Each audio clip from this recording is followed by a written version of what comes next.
Vijon qarkullimi i masave ajrore nga veriu i Afrikës, duke sjellë në të gjithë territorin shqiptar dhe atë të Kosovës.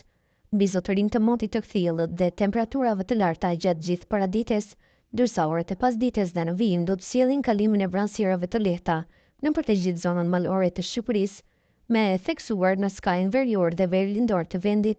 Megjithatë, nuk priten reshje.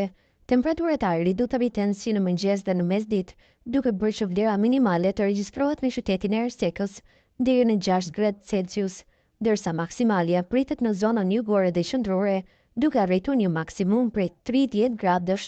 Era do të fryrë lehtë dhe mesatare si në tokë dhe në det, duke arritur shpejtësi deri në 35 km/h nga drejtimi i veri perëndimor.